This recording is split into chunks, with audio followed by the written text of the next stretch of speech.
la mañana también con Fanny también vi una Estuvo gran... bien bonito, ¿eh? Me gustó mucho. Sí, la seguí, estaba yo aquí trabajando en la parte de los instrumentos que me han solicitado, pero la estuve escuchando, estuve pendiente de la charla y muy interesante, muy bonita. Muy clara, muy didáctica. Exactamente. Muy buenas tardes, muchas gracias a todos los que se están uniendo en esta actividad que corresponde al 21º aniversario de la licenciatura en Ciencias de la Educación. Muchísimas gracias por acompañarnos en esta actividad que en unos minutitos damos inicio porque todavía están ingresando algunas personas.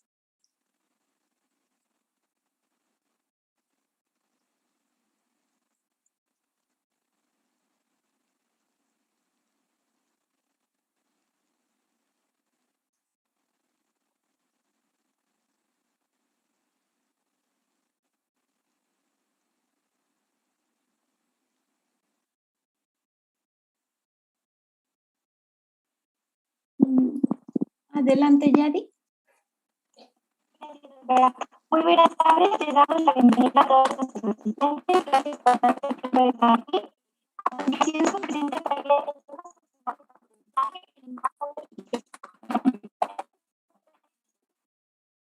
Como que no la escuchamos muy bien. No está como intermitente su sonido. A ver, esperamos un poquito. A ver si la podemos escuchar. ¿Entender un poquito mejor? Sí, muchas gracias. Gracias, Yola.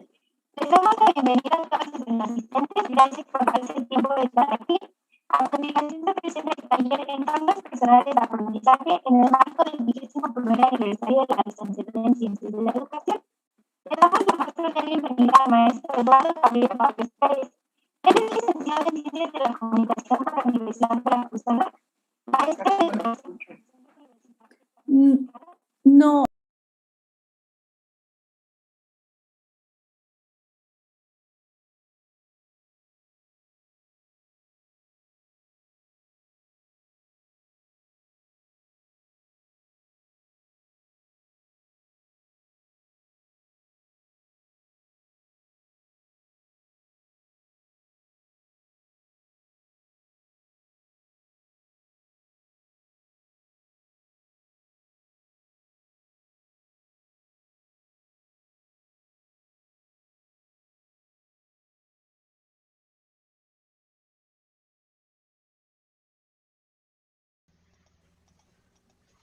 Les damos la bienvenida a todos nuestros asistentes. Gracias por darse el tiempo de estar aquí. A continuación se presenta el taller Entornos Personales de Aprendizaje en el marco del 21º aniversario de la licenciatura en Ciencias de la Educación. Queremos darle la bienvenida al maestro Eduardo Gabriel Barrios Pérez, quien es licenciado en Ciencias de la Comunicación por la Universidad Veracruzana, maestro en Educación por el Centro Universitario Hispano-Mexicano, y actualmente es doctorante en Sistemas y Ambientes Educativos por la Facultad de Pedagogía de la Universidad Veracruzana y docente de la Facultad de Ciencias de la Comunicación de la misma universidad. Fue becario del Banco Santander en 3 ocasiones y participó como joven investigador en estancia en la Universidad Nacional Autónoma de México, en la Facultad de Ciencias Políticas y Sociales a través del Programa de Formación de Investigadores de la Academia Mexicana de Ciencias. Ha participado como colaborador desde 2010 en diversas investigaciones, publicaciones y ponencias nacionales e internacionales a través del cuerpo académico, Entornos Innovadores de Aprendizaje. Como parte de su experiencia profesional, ha sido docente en diversas instituciones públicas y privadas de nivel básico en secundaria, medio superior y superior. También ha trabajado para medios de comunicación como reportero y columnista, así como redactor en el Congreso del Estado de Veracruz. Es autor de la tesis Teoría e Innovación del Periodismo Digital, Estudio Comparativo y las Subjetividades Juveniles frente a las TIC, ambas evaluadas con mención honorífica. En 2016 recibió la medalla Manuel Suárez Trujillo por parte de la Universidad Veracruzana como reconocimiento al mérito estudiantil. De nuevo le damos la bienvenida al maestro y esperamos que sea un espacio agradable para él y para todos nuestros asistentes. Bienvenido, maestro. Muchas gracias, Eric, y muchísimas gracias a todos los asistentes, a la doctora Guadalupe Beitia, que pues me hizo la invitación formal para dar este taller, que va a tener una parte de charla, pero otra parte de práctica con ustedes. Y la verdad que estoy muy contento de compartir estas experiencias pues en el marco de este 21º aniversario de la licenciatura en Ciencias de la Educación de su universidad. Me parece que pues es un espacio muy importante para poder poner en común una temática tan innovadora, tan interesante como son los entornos personales de aprendizaje, que justamente quiero compartirles que pues es mi tema de tesis doctoral. Estoy desarrollando un trabajo de investigación relacionado con ello, y pues esto me da pues la pauta para poder compartir el día de hoy algunos apuntes relacionados con lo que son los entornos personales de aprendizaje que existen. Quiero decirlo, desde siempre han existido los entornos personales de aprendizaje, pero en el marco de la incidencia que tienen hoy las tecnologías de la información y la comunicación en nuestra vida cotidiana, pues tenemos que tomar en consideración que existen diferentes formas pues de articular herramientas, dispositivos, plataformas, personas, incluso desde el espacio informal, para poder posibilitar un conocimiento, para poder posibilitar aprendizajes relacionados con cualquier temática de manera general, ¿no? ¿Cuántos de nosotros, vamos a iniciar con una pequeña dinámica antes de entrar de lleno a lo que sería pues la parte del conceptual? ¿Cuántos de ustedes, por ejemplo, de repente tienen alguna problemática y quieren solucionarlo viendo un video de YouTube? Dicen, no sé cómo abrir la puerta, se me quedaron las llaves adentro y no sé cómo abrirlo. Y entonces van a su teléfono celular y buscan un video en YouTube de cómo abrir mi puerta cuando se me quedó la llave adentro. A ver, ¿quiénes de ustedes han hecho algo así? O que cómo cambiar una llanta, o cómo hacer algún tipo de actividad que no tenemos conocimiento. Levántenme su manita virtual, ¿quiénes lo han hecho en algún momento? Ok. Vemos una gran participación de parte de todos los que están hoy reunidos. Ahí vamos 26, 27, un montón de personas estamos levantando la mano. Yo también la voy a levantar porque yo también lo he hecho. En muchas ocasiones, de pronto, pues tengo algún problema, algún inconveniente, y termino por consultar en algún espacio digital para poder resolverlo, ¿verdad? A través de un video, a través de algún tipo de lectura, etcétera. Entonces, pues vemos la necesidad que tenemos. Ya podemos bajar nuestra manita si gustan.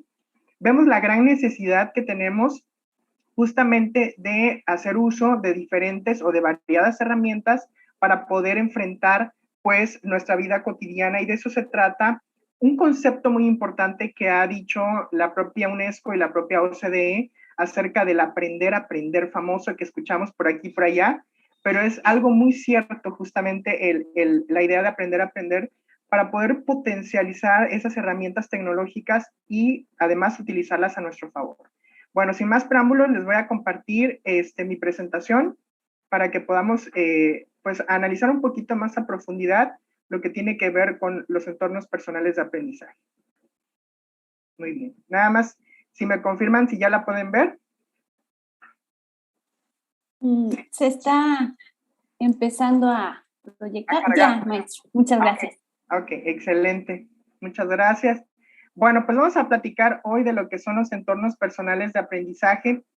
Y fíjense, aquí tengo un pequeño índice para que nos vayamos guiando de qué es lo que vamos a abordar hoy. Primero vamos a ver qué es un EPA, ¿sale? Las definiciones que hay por ahí, porque son muchas las que se han barajado al respecto, los atributos que tiene un entorno personal de aprendizaje, el contexto universitario en el que se da, el cambio de paradigma tan necesario que tenemos que posibilitar para que esto sea pues una realidad entre las comunidades universitarias.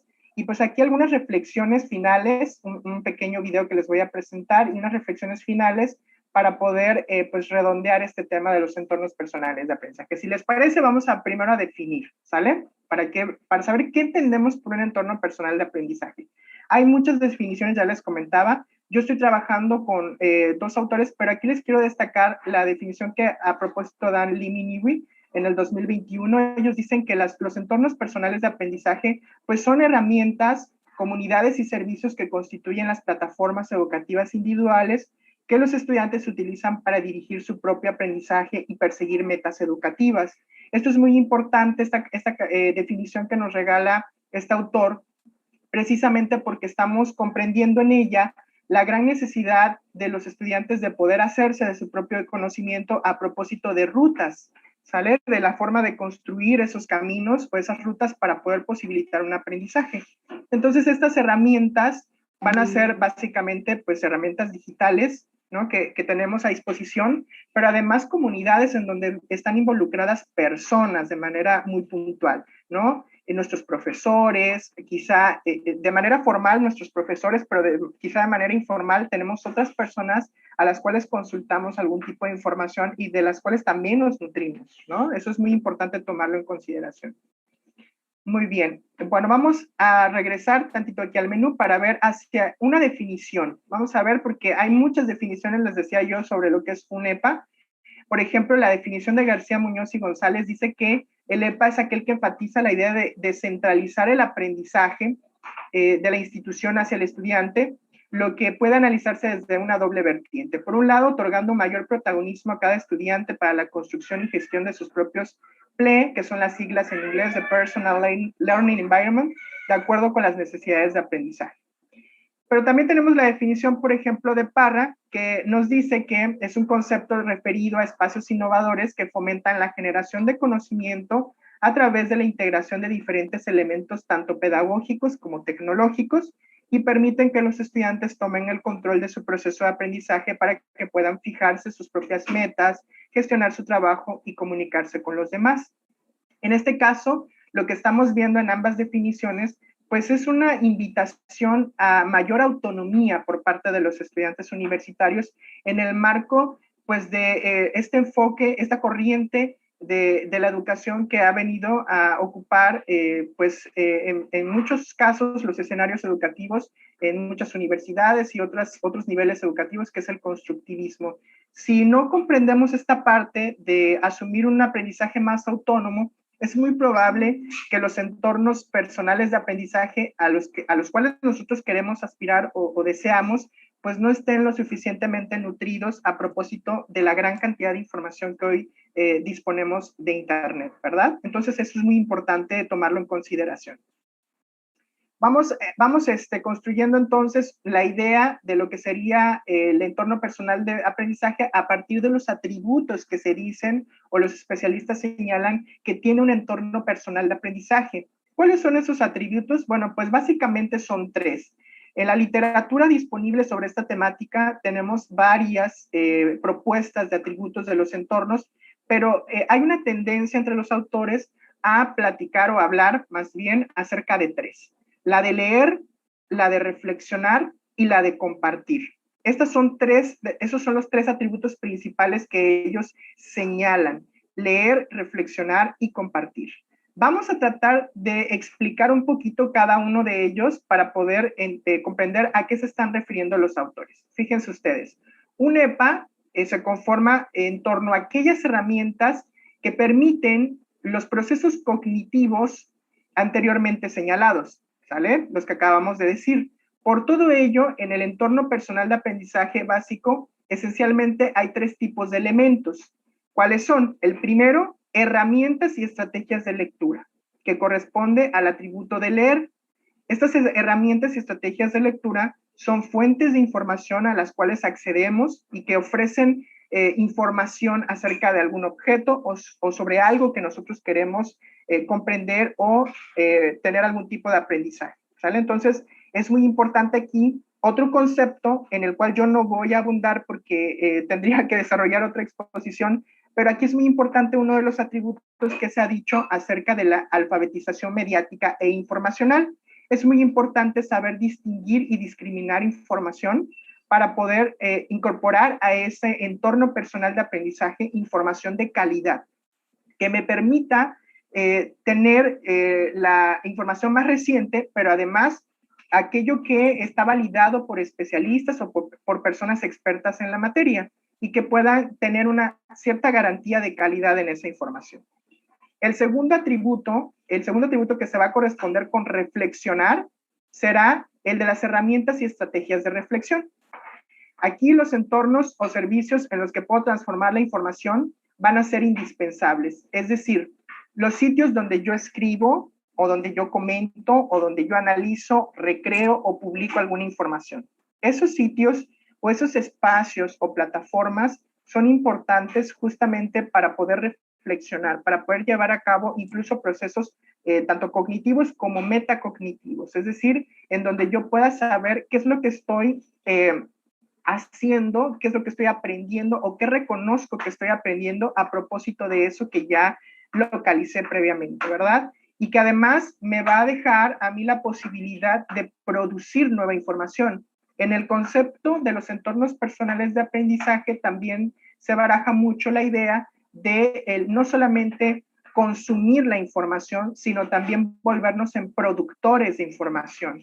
En este sentido, nosotros también tenemos la posibilidad de, a partir de las lecturas, de recursos que nosotros encontramos o de información que tenemos disponible en Internet y de la cual hemos echado mano, pues reflexionar y a lo mejor crear un blog o a lo mejor crear algún tipo de producto académico que podamos compartir con la comunidad o con alguna red personal de aprendizaje, que es otro concepto relacionado con el EPA, la red personal de aprendizaje, que son las personas, las comunidades, etcétera, a las cuales yo pertenezco y con las cuales yo voy a compartir esa información. El tercer atributo es el de compartir. Si se dan cuenta, acá está. Y a este le corresponden las herramientas y estrategias de relación. Es decir, estas están referidas a aquellos entornos donde me relaciono con otras personas y de las cuales o con las cuales yo aprendo. En este caso tenemos que evaluar a cuáles sitios de Internet, a cuáles comunidades, a cuáles, digamos, servicios de mensajería instantánea, etcétera, estoy perteneciendo y si estoy compartiendo o interactuando o no con ellos. En la medida de la posibilidad de cada uno de nosotros sería pues positivo para nuestro propio crecimiento y aprendizaje, además de haber hecho un proceso de lectura y de reflexión, compartir finalmente aquello que nosotros consideramos como pertinente sobre algo. En este caso, por ejemplo, una lectura, puede ser algún tipo de temática que hemos trabajado para un ensayo para la universidad y de pronto lo compartimos en la comunidad con algunas pistas, quizá no les damos todo el trabajo, pero decimos, yo lo abordé desde tal lado y me parece que tal autor puede ser pertinente para abordarlo, etcétera, etcétera. Entonces, con esto estamos haciendo un proceso de vinculación con el entorno y además estamos tratando de alimentar o de nutrir a esa comunidad o a ese grupo de comunidades a las cuales pertenecemos, ¿sale? Llámese que tengamos grupos en WhatsApp, que tengamos grupos en Instagram, que tengamos algún tipo o listado en Instagram o algún grupo en Telegram o cualquier otra red social, sigamos a un listado de personas en Twitter, etcétera, ¿sale? Entonces, todo esto es susceptible de ser compartido.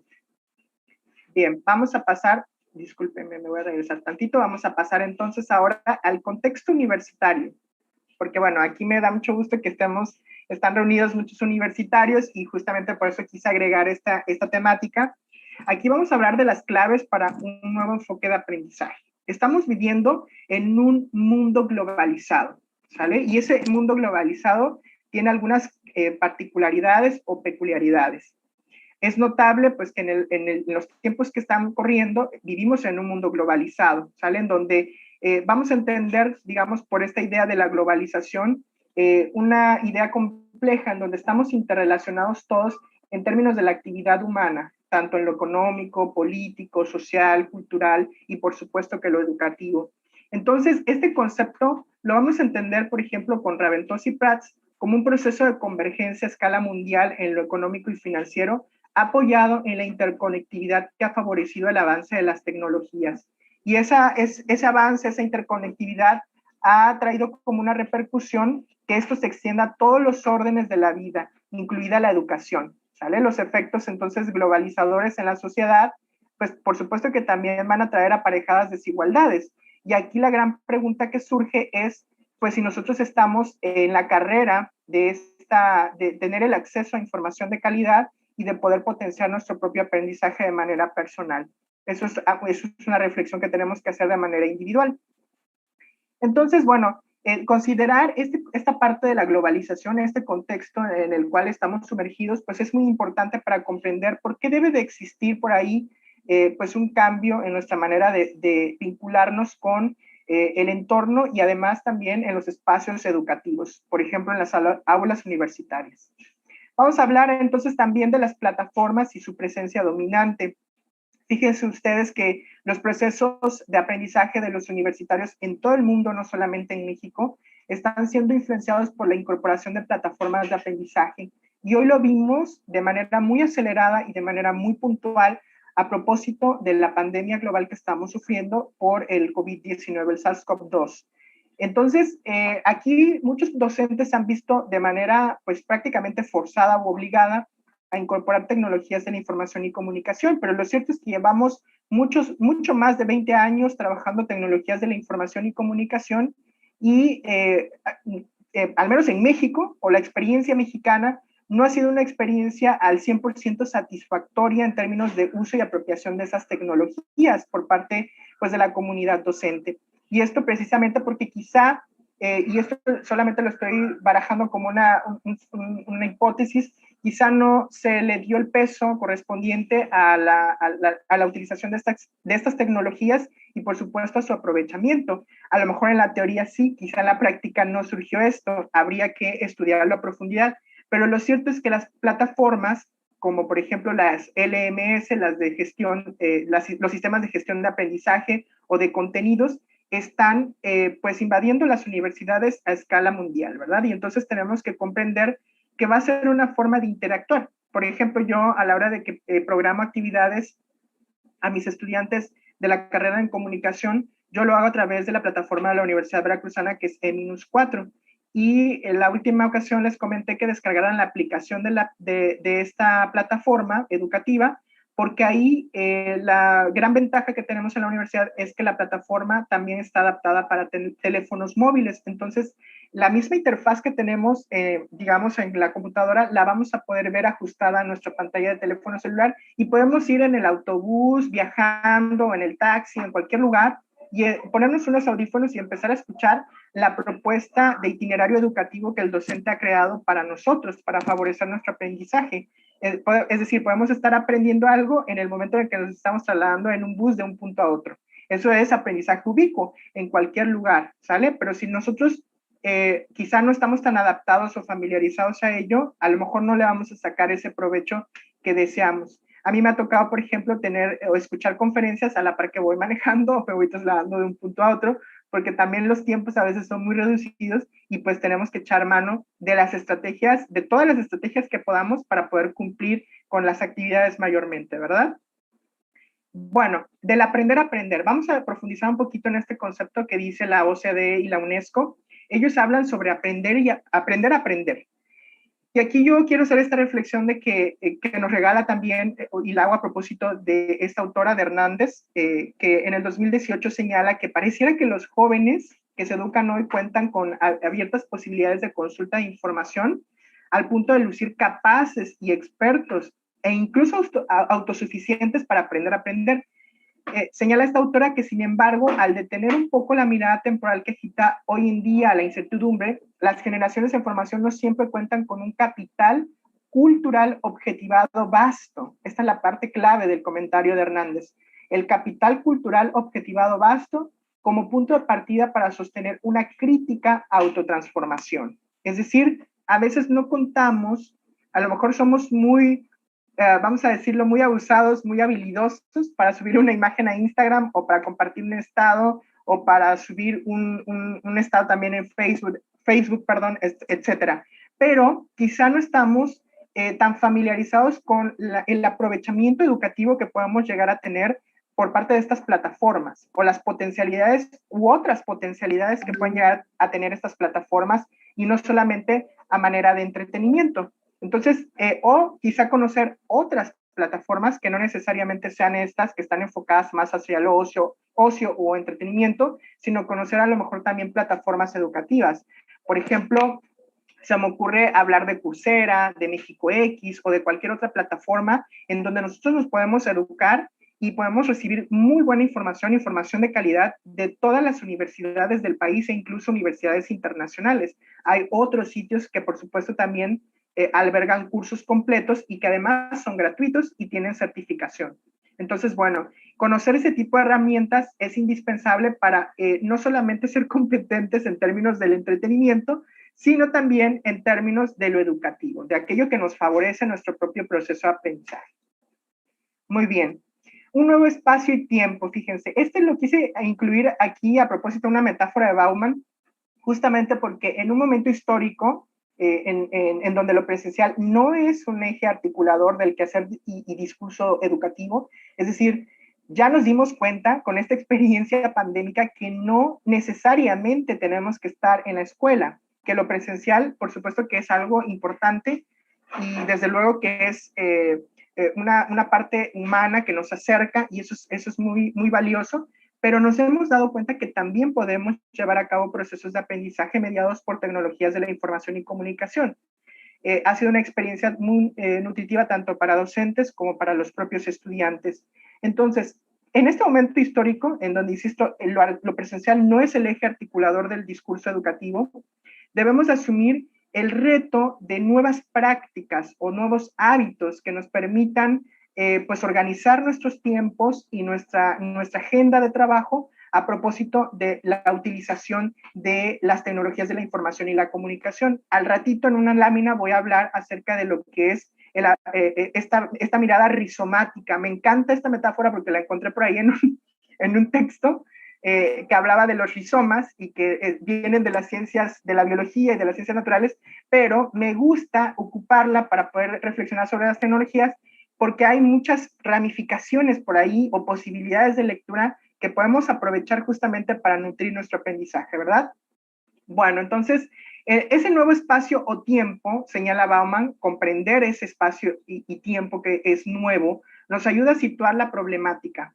Pues alumbra la idea de la complejidad, fíjense esta parte, que supone el análisis del fenómeno educativo en una era que la caracteriza así, como paradójica y cambiante. A veces tenemos algo que pareciera que va a ser la tendencia y de repente viene algo nuevo porque ya se actualizó una tecnología o tenemos una nueva plataforma, etcétera, y tenemos que cambiar y sabernos adaptar. Por eso la UNESCO y la OCDE hablan del aprender a aprender, porque señalan que el contexto que viene para las futuras generaciones tiene que ver con un contexto de alta incertidumbre, en donde tenemos que estar preparados para echar mano, justamente de esas posibilidades narrativas que las propias tecnologías nos regalan. Aquí los procesos de enseñanza-aprendizaje en los sujetos, bueno, van a tener que ver con el aprender a aprender, pues el vuelco hacia la economía del saber supone considerar al conocimiento como el centro del proceso de innovación, de mejora de la productividad y de adaptación al cambio. Entonces, por eso se dice que las personas tenemos que aprender a aprender, ¿verdad? Y bueno, finalmente, en esta lámina, acerca del contexto universitario y de estos cambios, vamos a hablar sobre esta imagen muy interesante que me encontré, que nos regala un bloguero que se llama Néstor Alonso. Él hace una síntesis muy, muy interesante que me gustó y la quise compartir con ustedes acerca de lo que son los entornos personales de aprendizaje. Bueno, él lo pone aquí como Personal Learning Environments, por las siglas en inglés, pero fíjense, hay herramientas de curación y gestión de contenidos o llamado etiquetado semántico, que son estas que están aquí arriba en color amarillo. Pueden ser servicios de RSS, es decir, que la información, en lugar de nosotros irla a buscar a los sitios de internet, la información nos llega a nosotros, suscribiéndonos a diferentes páginas que ya tenemos ahí preconfiguradas. Le damos clic en el botoncito de RSS y automáticamente nos va a estar actualizando la información que necesitamos de esa página de internet, ¿no? Tenemos aquí otras herramientas, ¿no? Como StumblePwn, Perl Trees, entre otras plataformas. Google Reader, Symbaloo, Scopit, Pinterest, Evernote. Tenemos varias herramientas de gestión de contenido, ¿sale? Estas, todas las que están aquí arriba, son las que se incluyen y hay muchísimos más. Por ejemplo, a mí me dio mucha tristeza que está desaparecida como ya, este icono que ven aquí en la pantalla, que son cuadrados, dos cuadros blancos, uno azul y uno gris. Este es el logotipo de la plataforma Delicious. Era una plataforma excelente. Yo la ocupé desde que estaba en la licenciatura, bueno, no hace tantos años. Y en esa época, Delicious servía como una plataforma donde tú podías guardar todos los enlaces que te interesaban, ¿no? Y los podías poner palabras clave, y además las personas, era una suerte de red social, las personas podían entrar a tu perfil y ver qué cosas guardabas, claro, las que tú hacías públicas, para ver pues en tu red personal cuáles eran las páginas de donde tú te nutrías de información. Imagínense la gran posibilidad que tendríamos quienes nos estamos dedicando, por ejemplo, al campo educativo y la investigación, de seguir a investigadores en Delicious y de ver qué cosas consultan, ¿no? Sería fabuloso, fabuloso, y aprenderíamos muchísimo. Entonces, desafortunadamente entraron en un proceso legal y la red ha desaparecido hasta este momento. Bueno, tenemos también redes sociales para el intercambio y la colaboración. Aquí, por ejemplo, están en color rosado, ¿no? Las de autoformación. Aquí tenemos que tener, pues, actitudes de proactividad, ¿no? Que partan de una necesidad justamente informativa. Tenemos pues redes en donde podemos llegar a hacer videoconferencias o podemos hacer en vivos o streaming, que pues esto nos ayuda a ampliar el espectro del mensaje que queremos llevar. O redes sociales como Instagram, como Facebook, como Twitter, ¿no? Entre otras. Y además también aquí se incluye lo que sería el PLN o la Personal Learning Network o la red personal de aprendizaje, ¿sale? Que son todas esas personas a las que consultamos o de las cuales nos valemos para poder posibilitar un conocimiento. Entonces pueden ser desde mi tío que es especialista en el área de ingeniería hasta mi sobrina que estudió psicología y me puede decir algo del campo, hasta mis profesores que formalmente me están pues instruyéndome, que me están formando, que están colaborando en mi proceso de aprendizaje en la universidad, por ejemplo, ¿no? Entonces, pues hay que tomar en cuenta esto. La producción multimedia y publicación, aquí están en color azul, pueden ser blogs, pueden ser wikis, ¿no? O multimedia, transmedia. Aquí me encanta porque, por ejemplo, en una última entrega que hice de una actividad hace poquito en el doctorado, yo propuse una narrativa transmedia a la hora de mi entrega de mi tarea, en donde hablaba yo acerca de las decisiones que se deben tomar previo a la elaboración de un instrumento. Y entonces lo que propuse fue una infografía digital interactiva en donde yo fui exponiendo la información, pero al final mandaba yo enlaces hacia ciertos recursos, y al final de la infografía coloqué un video en el cual yo cierro la información y ahí relato la parte, digamos, del capítulo final que yo consulté para esa tarea, y entonces se convierte en una propuesta transmedia en el sentido de que ocupo varias plataformas para poder complementar ese mensaje. Había también una actividad que se hacía en WhatsApp.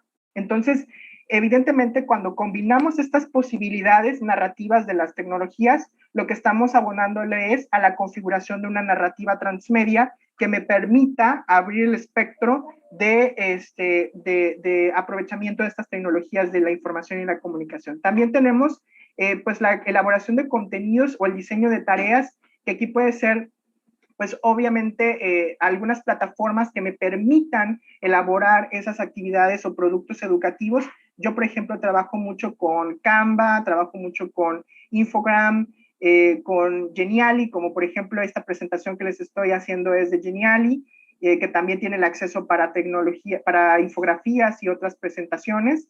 Entonces, bueno, conocer de esas herramientas también es muy importante en el marco, pues justamente de nuestra formación, ¿no? Hace ratito, por ejemplo, puse una tarea y me decían los estudiantes, maestros, que no puedo subir, les encargué un video de 1 minuto, no puedo subir el video a la plataforma Eminus. Les digo, no te compliques la vida, porque de hecho les puse la instrucción, pero no la leyeron. No te compliques la vida, puedes subirlo a YouTube y me compartes el enlace, o y lo pones privado, lo puedes subir a Drive y compartes el enlace privado, o puedes utilizar WeTransfer, o puedes utilizar cualquier otra tecnología. El chiste es que tú envíes el enlace y me des los permisos para que yo pueda tener acceso a tu información, sin ningún problema.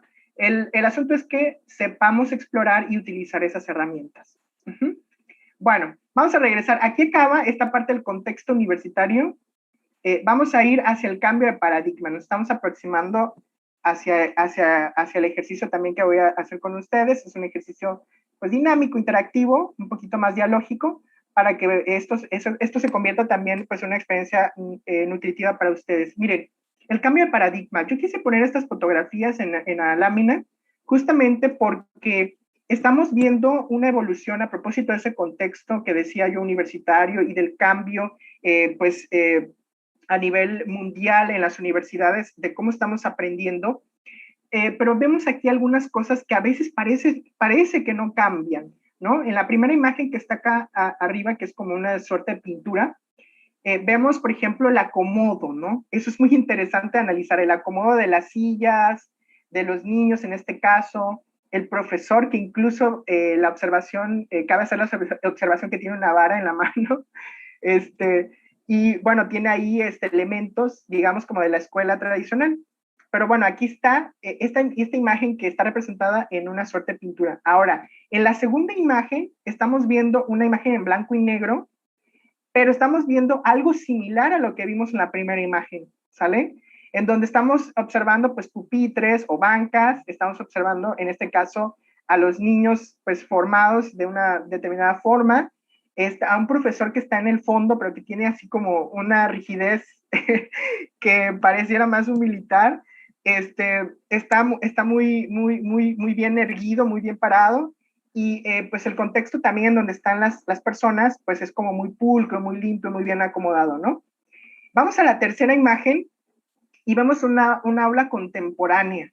Y entonces yo quisiera hacer aquí el comparativo de lo que vimos en la primera y la segunda, para ver qué tantas cosas han cambiado en términos del paradigma que debemos posibilitar que suceda ese cambio. No nada más del lado de los docentes, insisto, yo estoy hablando acá más del lado de los estudiantes. Si estamos solamente, vamos a llamarlo de esta forma, esperando, y ocupo a veces esta idea del águila que alimenta sus polluelitos, si estamos esperando solamente como que nos abrir la boquita y ya que nos metan la información, o si vamos a ir al campo a gestionar esa información para poder hacernos de nuestros propios recursos y finalmente configurar un entretejido o propuestas de rutas metodológicas e incluso epistemológicas para poder posibilitar ese aprendizaje. En la tercera imagen vemos que hay cosas que no han cambiado mucho.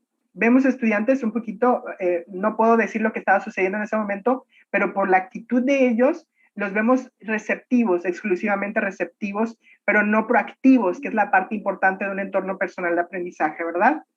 Y en la cuarta imagen, ya aquí sí vemos una especie de cambio ya más significativo, porque vemos las bancas acomodadas de una diferente forma, con computadoras en medio, y la profesora sigue teniendo un poco la batuta aquí, pero acuérdense que meterse en el entorno personal de aprendizaje implica hablar de constructivismo, y el constructivismo descentraliza la idea del docente como la única figura que tiene la posibilidad de concentrar todo el conocimiento, y en cambio podemos ver varios lugares desde los cuales vamos a poder obtener esa información para posibilitar el aprendizaje. Entonces eso es muy importante tomarlo en consideración, el contexto y el cambio de paradigma. Si queremos realmente cambiar ese paradigma, le doy un mensaje a los estudiantes. Tenemos que dejar de ser solamente sujetos receptivos y empezar a proponer, empezar a hacernos de nuestras herramientas, de buscar las páginas de internet en las cuales nosotros queremos confiar o confiamos porque ya están validadas, de desarrollar nuestras competencias digitales, de estar alfabetizados de manera informacional y comunicacional en el uso de esas fuentes, porque hoy tenemos pues estos dos fenómenos que algunos dicen que es infoxicación, otros llaman la infodemia famosa, ¿no? Entonces hay que tratar de saber navegar en ese mar de información. Entonces, bueno, pues aquí la idea es reflexionar que el cambio de paradigma implica reconocer que los modelos sustentados en la escuela tradicional no se corresponden con las formas de aprendizaje de un paradigma educativo diferente anclado en el constructivismo. ¿Esto quién lo está exigiendo? Pues los entornos personales de aprendizaje.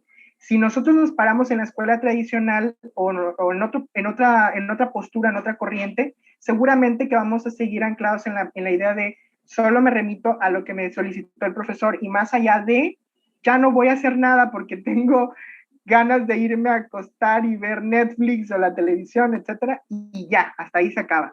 Y no, en este paradigma, en los entornos personales de aprendizaje, implica ser proactivos, tomar las herramientas, hacer un entretejido. Yo ocupo la metáfora que ocupa Renato Ortiz en su texto Taquigrafiando lo Social, que es como coser algo, ¿no? Cuando él habla del marco teórico. Entonces yo voy a ir cosiendo, voy a ocupar mis propios hilos para ir cosiendo mi propio entramado de herramientas para posibilitar ese aprendizaje.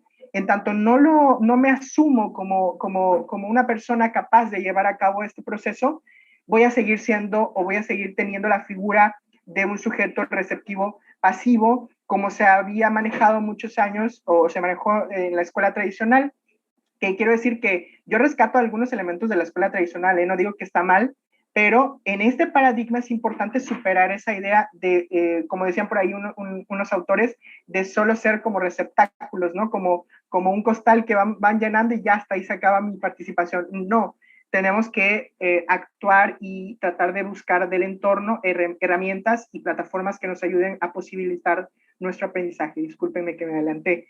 Bueno, entonces tenemos que mirar y reflexionar. En síntesis voy a decir una cosa para poder ir dando pauta también al ejercicio. Para otros autores, por ejemplo, aquí les pongo a Torres y Herrero, que también trabajan en el concepto de entornos personales de aprendizaje, pero los principales son Adel y Castañeda, que son un par de autores españoles muy, muy buenos. Ellos son los principales que hablan sobre los entornos personales de aprendizaje.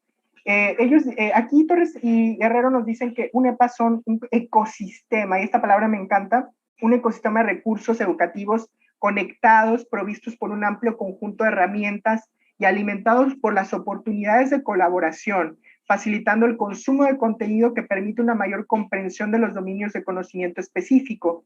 Fíjense que ustedes que cuando yo hice la tesis de la licenciatura, que era sobre periodismo digital, también tuve que consultar muchas cuestiones relacionadas con tecnologías de la información y comunicación, y en aquel momento me encontré con un concepto muy bonito que se llama el famoso fandom, que a lo mejor aquí muchos lo van a conocer porque son parte de ese fandom de alguna serie, de algún videojuego, etcétera. ¿Qué es un fandom? Bueno, pues es una comunidad de personas que van a estar reunidas alrededor de un objetivo común, que puede ser en este caso hablar de una serie. Por ejemplo, he conocido fandom de Star Wars, o de fandom de esta serie que fue multipremiada de Netflix, ¿cómo se llama?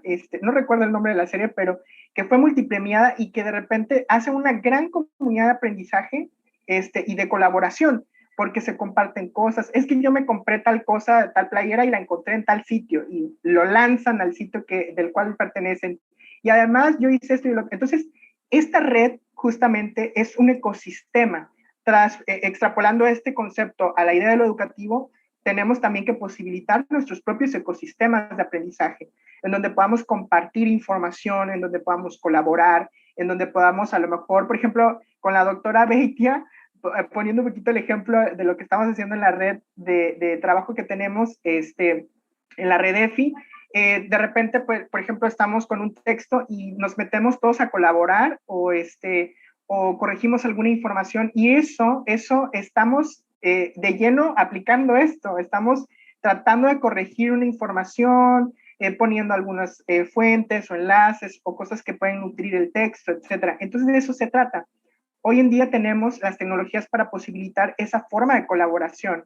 Quizá lo que nos hace falta, que es la parte o la dimensión del PLE, que también me gustaría a mí abordar en mi trabajo doctoral, es la organización del propio estudiante.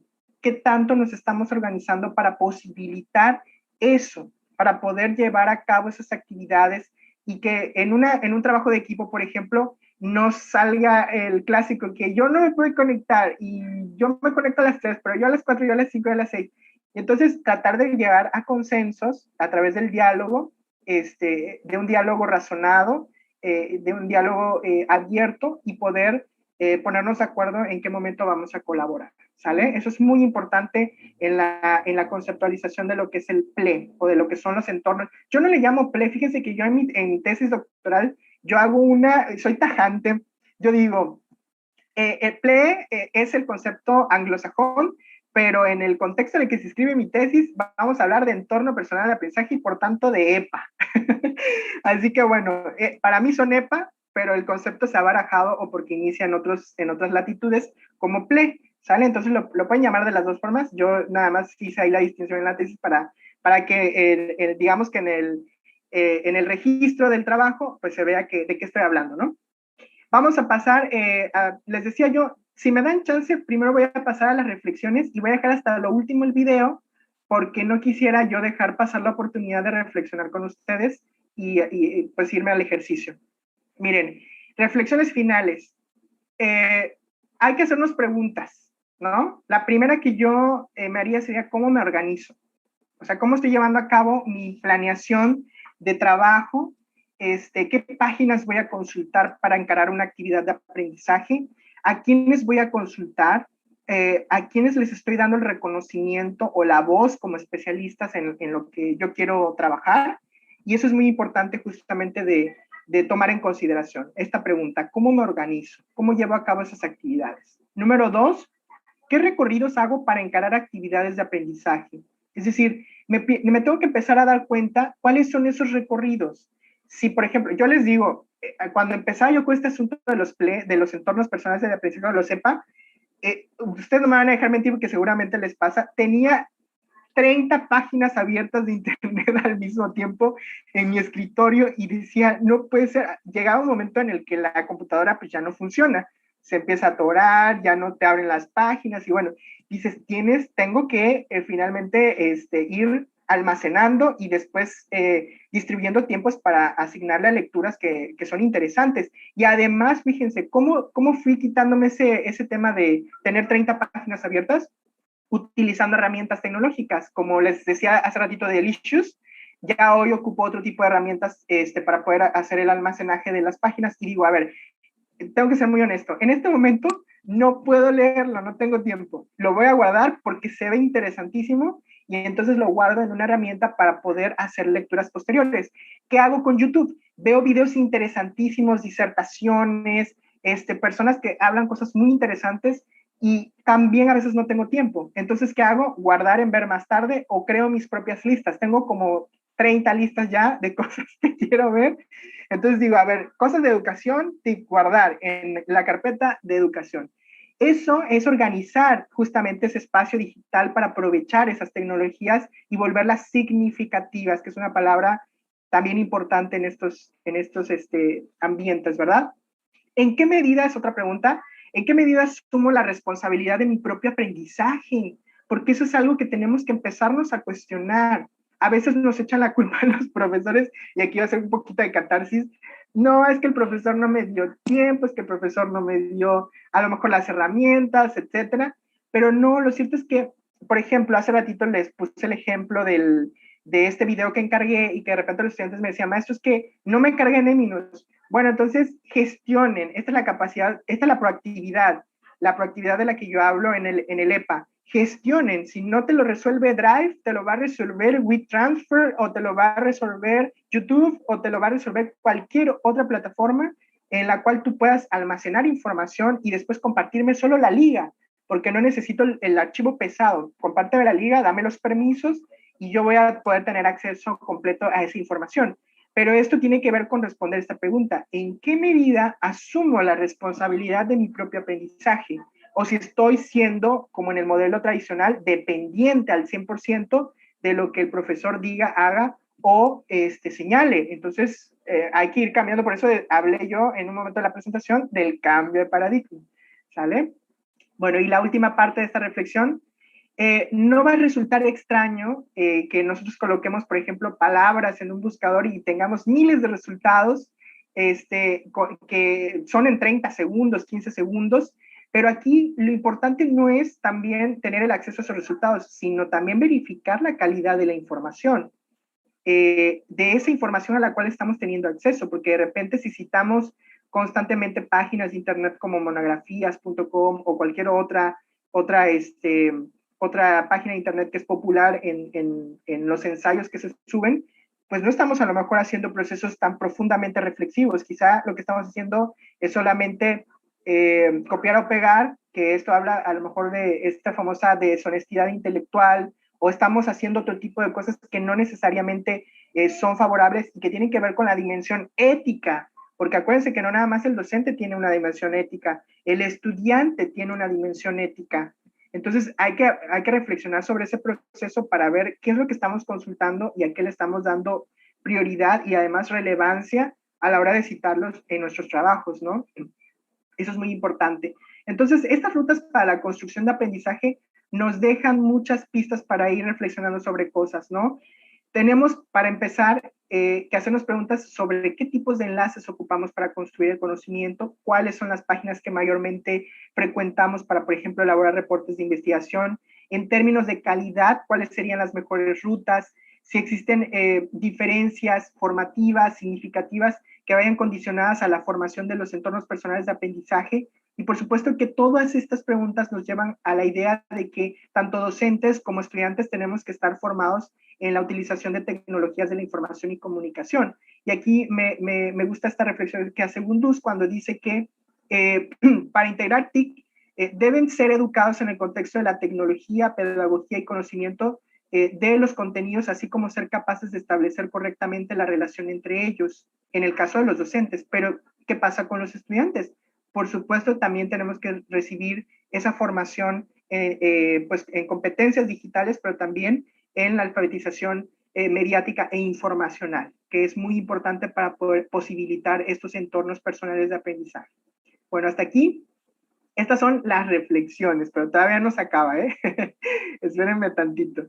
Hasta ahí son las reflexiones, y aquí les comparto para quien lleve gusto, por supuesto que están todas las referencias de lo que esta tarde les he compartido, las pueden consultar en la presentación electrónica, pero también quiero regresarme tantito con ustedes, me voy a ir a la parte del agradecimiento, porque a partir de aquí voy a hacer un ejercicio con ustedes.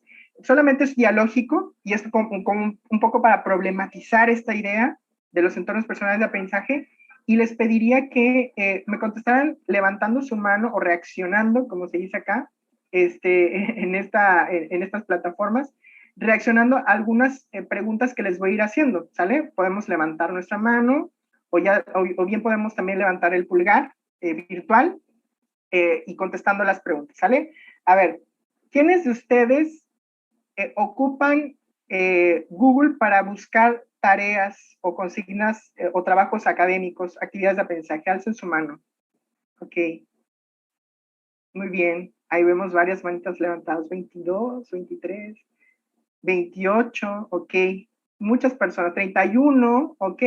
Casi todo el mundo utilizamos, por ejemplo, esta plataforma de Google o la suite de Google en general para poder enfrentar una tarea. Muy bien. Muchas gracias. Voy a hacer otras preguntas, así que no se me desesperen. A ver, vamos a bajar tantito la manita virtual. Ajá, gracias. Bien, perfecto, ahí están. Faltan 3 de bajar.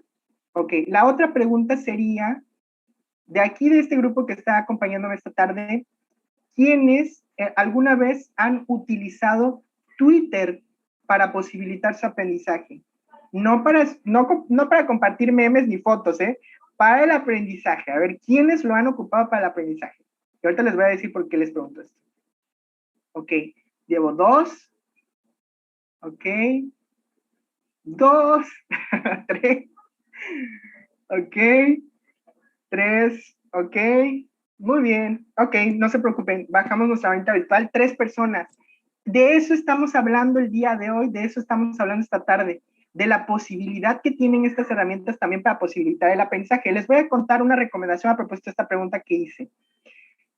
En Twitter tenemos la posibilidad de generar listas para personas que queremos seguir. Y aquí es muy importante que ustedes, por ejemplo, en tanto están en una carrera como es la de licenciatura en educación, pues sigan a representantes de la educación, porque tienen, por supuesto, que algo que decir, que compartir en términos, pues a lo mejor del campo, o quizá comparten conferencias, charlas, talleres, etcétera. Bueno, pues háganse de hoy en adelante, de esta tarde en adelante, háganse una lista de personas que puedan seguir del campo educativo y denles ese seguimiento para que vean qué publican, qué cosas dicen, ¿no? Qué estudios están actualizando o algo que están hablando como un tema novedoso, etcétera, ¿sale? Esa es la potencialidad educativa de Twitter, pero también tiene otras potencialidades para aquellos que van a ser profes o que ya están a lo mejor en la parte práctica, Por ejemplo, Twitter es una herramienta muy importante para volver situado y además significativo el aprendizaje. ¿Por qué? Ustedes pueden hablar de cualquier temática y consultar al referente en la materia. Yo les voy a poner un ejemplo así bien rápido. Hablaba yo de el cartón en la noticia, ¿no? En la nota informativa. El cartón, pues, es el dibujo que vemos en los periódicos y todo esto. Y pues, ¿qué creen? En Twitter están casi todos los moneros o cartonistas de nuestro país.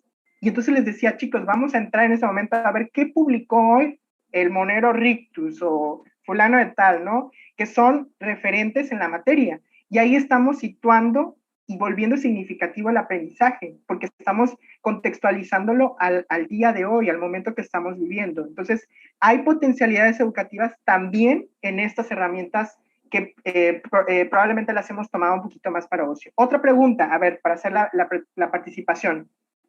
¿Quiénes de ustedes están suscritos a páginas de internet para que les llegue información? A ver, alza su manita virtual. ¿Sí? Ok. Ok, muy bien. Ah, aquí hay más personas, ok, estamos más personas involucradas en esta parte. Yo también por ahí levantaré mi manita porque yo también estoy suscrito a varias. Ya cuando me siento muy, dijeran por ahí los que saben, infoxicado, digo, ya voy a eliminar todas las notificaciones porque yo no quiero saber nada hoy. Pero no, es muy importante y además nos sirve, ¿no? Muchísimas gracias por la participación, pueden ir bajando su mano. Nos sirven estas herramientas para poder estar al tanto de lo que sucede y además también para tener actualizaciones del campo educativo en este caso, ¿no? Como pueden ser a lo mejor algún estudio reciente, ¿no? Por ahí hay páginas de internet que podemos consultar para poder hablar sobre temáticas de innovación educativa. Les pregunto, otra preguntita, ya podemos bajar nuestra manita virtual.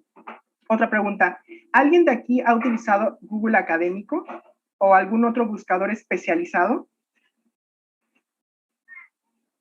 Ok, tenemos bastante. Oh, muy bien, excelente. Muy bien, tenemos una alta cantidad de participantes, de estudiantes que lo han utilizado. Y la verdad es que yo ahí quisiera felicitarlos porque es importante tener acceso también a otras bases de datos, a otras informaciones que no necesariamente son las tradicionales, ¿verdad? No necesariamente son pues Google en su versión pues tradicional o común, sino otras versiones especializadas. Ok, a ver, bájenme la manita porque ahí vienen dos preguntas más interesantes y con esas voy a ir cerrando. Vamos a hacer otras preguntitas. Hago la pregunta, ¿quiénes de ustedes aquí están enterados de que tienen biblioteca virtual en su universidad? A ver, 10, no. Dije, aquí quizá los voy a agarrar de bajada, pero no. Felicidades a todos ustedes porque sí saben que tienen una biblioteca virtual en la universidad y eso habla muy bien de ustedes. Qué bueno. Y además que lo sepan aprovechar también, porque los recursos educativos a veces están a disposición o la información está a disposición, pero a veces no sabemos ocuparla. Bueno, ¿quiénes de aquí ustedes, o a lo mejor alguno de ustedes ha consultado, vamos a bajar nuestra manita, ha consultado, es la última pregunta, a alguna persona de su entorno para poder resolver una tarea? O algún amigo, o lo ha compartido con algún compañero, etcétera. Ok, perfecto, muy bien. Esas personitas forman nuestra red personal de aprendizaje, ¿sale? Están ahí, nos pueden apoyar, quizá nos pueden dar una asesoría, etcétera, ¿verdad? Entonces, eso también es muy importante cultivarlo, identificar con quiénes estamos aprendiendo y poder quizá formar círculos de colaboración. Incluso entre ustedes como estudiantes pueden armarse grupos de estudio o de trabajo, que sería muy bueno. Por ejemplo, vamos a suponer, les mandaron a leer La arquitectura del saber de Michael Foucault, que es una cosa de dolor de cabeza. Es muy pesada esa lectura, pero de pronto ustedes tienen un grupo de apoyo, hicieron un grupo de WhatsApp o de Telegram o una comunidad en Zoom y se pueden conectar por las tardes y decir, oigan, vamos a conectarnos a las 5 después de haber hecho individualmente la lectura y vamos a discutir qué entendimos, porque a lo mejor así van a poder tener más elementos para poder comprender ese recurso o esa lectura, ¿sale? Entonces, bueno, pues hasta aquí yo dejo mi participación esperando que haya sido de su agrado y además que pues yo haya podido aportar un poquito, un granito de arena a la comprensión de este tema de los entornos personales de aprendizaje en el marco de estas celebraciones del 21º aniversario de la licenciatura en Ciencias de la Educación. Muchísimas gracias a todos ustedes por la atención y muchas gracias también a la doctora Beitia por la invitación. Muchísimas gracias, querido Eduardo. Muy, muy interesante este proceso que nos comparte desde estos estudios de doctorado, que nos anima a quienes estamos ahorita en una licenciatura, en una maestría, seguir profundizando, seguir buscando en la investigación este espacio formativo. Me llamó particularmente la atención este círculo no vicioso, sino este círculo virtuoso que nos invita a trabajar desde leer, reflexionar y compartir en estos entornos personales de aprendizaje. Y como bien lo decía, no quedarnos únicamente con es que el maestro y no innova y siempre la clase igual y paso 1, paso 2, sino cómo nosotros como comunidad de aprendizaje desde una perspectiva horizontal tenemos mucho que aprender, tenemos mucho que aportar y esta parte de sujetos individuales, únicos, ¿qué recorridos realizo yo para llevar a cabo mis aprendizajes? ¿En qué medida utilizo, aplico el aprendizaje? Y bueno, algo que ya tenemos tiempo trabajando, usted y yo, en esta red de aprendizaje, esta red personal de aprendizaje, con quienes nos vamos identificando, con quienes vamos generando estas redes, de tal manera que podamos ir enriqueciendo los saberes. Y pues ahorita entiendo un poquito porque siempre nos tiene informado, pues tiene sus listas, siempre el maestro Eduardo en nuestra red es quien detona este punto de interés, este punto de reflexión, y creo que generar este espacio de comunidad nos permitirá transitar de una sociedad de la información. No queremos estar en una sociedad de la infoxicación, sino transitar a una sociedad de la colaboración y del conocimiento. Muchas gracias, querido maestro Lalo, y será un honor para nosotros que se generen otros espacios en donde nos vaya presentando los avances de su tesis doctoral. Claro que sí, doctora, con muchísimo gusto, y en tanto usted me haga llegar la invitación, ya saben que con mucho gusto yo estoy por acá. Disfrutamos mucho el espacio y le daría el uso de la voz a Yadi para que nos comparta la constancia de su participación. A ver, mi Yadi.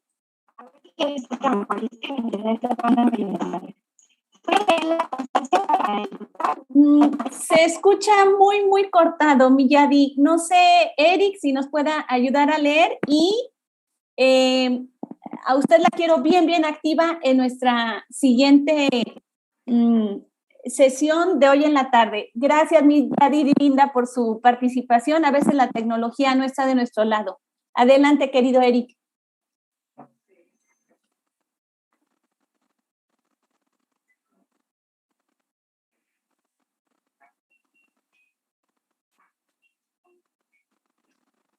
Unas manitas levantadas. Gracias, Eric. Disculpe usted. Adelante, con mucho gusto. Yo ya emocionada, ya ni le di la palabra a nadie. ¿Alguna pregunta, algún comentario de esta temática muy interesante que nos pone a nosotros en el centro? No sé si hubiera alguna reflexión, que pudieran abrir sus micrófonos o escribir en el chat.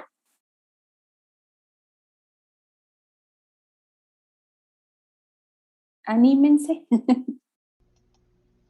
Ya les dio pena. Sí, adelante, por favor, compañero.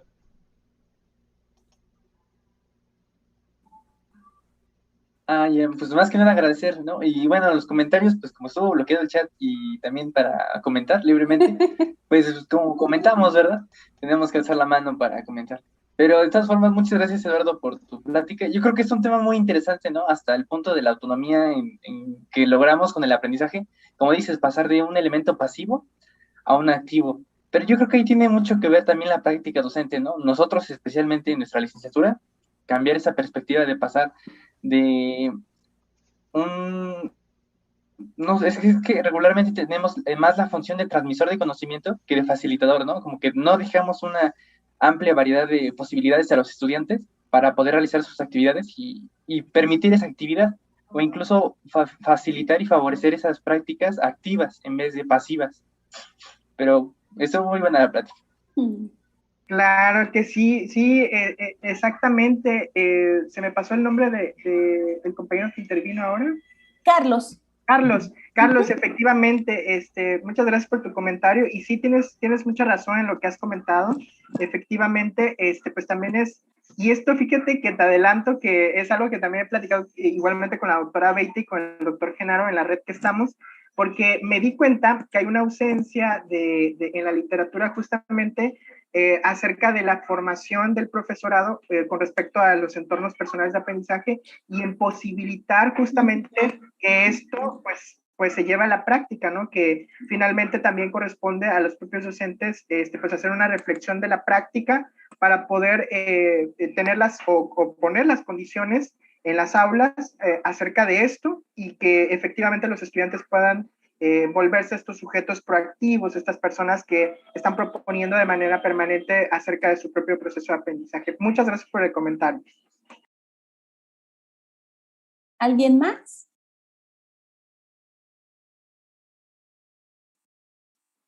Bueno, y me gustaría, antes de que Eric nos lea la constancia, que por favor, maestro Eduardo, haga extensiva la invitación al doctor Genaro, a lo mejor en una charla entre un grupo de estudiantes y el asesor y asesorado en este proceso de formación en investigación.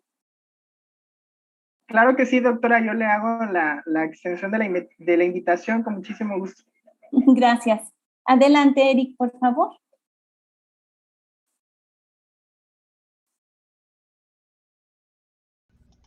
Voy. Gracias porque me modera, Eric. Gracias. Y me controla. Bueno, pues la constancia dice: la Universidad Autónoma del Estado de Hidalgo otorga la presente constancia al maestro Eduardo Gabriel Barrios Pérez por su participación en el taller Entornos Personales de Aprendizaje en el marco del 21º aniversario del programa de la licenciatura en Ciencias de la Educación, comprendido del 4 al 8 de octubre del 2021. Amor, Orden y Progreso, Pachuca, Hidalgo, a 7 de octubre del 2021. Firma, Dr. Alberto Severino Jaén Olivas, director. Le agradecemos muchísimo al maestro Eduardo por su participación y a todos nuestros asistentes los seguimos invitando a formar parte de las actividades de estos últimos 2 días de la Semana de las Ciencias de la Educación. Buenas tardes. Muchas gracias, Eric, y gracias otra vez a la doctora Beitia, y gracias a todos ustedes que estuvieron presentes en esta charla. Fue un gusto y un placer compartir con esta comunidad de la Universidad Autónoma de Hidalgo. Muchas gracias. Muchísimas gracias, maestro Eduardo, y un abrazo a la distancia. Igualmente.